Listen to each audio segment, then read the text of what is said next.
So Bosnia and Herzegovina, while being one of the youngest countries at this year's World Cup, are also one of the oldest. Because it's a place where cultures, religions, and empires have collided for centuries. A place that has been repeatedly told that it shouldn't work, and yet somehow it endures. But to understand this endurance, of course, let's take a step back. So for centuries, the country was always where two different worlds were always meeting: the Ottoman Empire and the Habsburg Empire. Even in the modern day, Christianity and Islam, a completely unique blend of identities: Bosniaks, Croats, Serbs, Muslims, Catholics, Orthodox Christians, even different communities sharing a common homeland.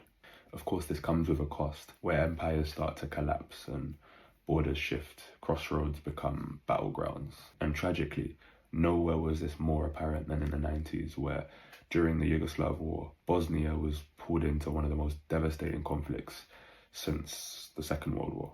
Cities were besieged, families were displaced, and for many people around the world, Bosnia became synonymous with war. But that's not the whole story. I mean, the country did rebuild itself slowly, patiently, step by step, and persistently, of course. However, unfortunately, millions of Bosnians did have to flee. Large Bosnian communities emerged in Germany, Switzerland, Austria, Sweden, the Netherlands, and beyond. A diaspora created by tragedy, but one that did maintain connections to their land, which later became a source of strength.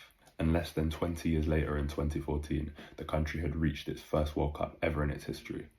Now it was standing on football's biggest stage.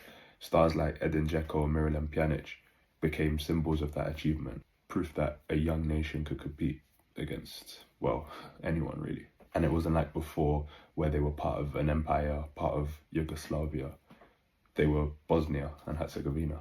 And for Bosnians home and abroad, the national football team represented something bigger than sport. It was continuity, proof that despite everything that had happened, Bosnia still existed, and it was going to continue to exist.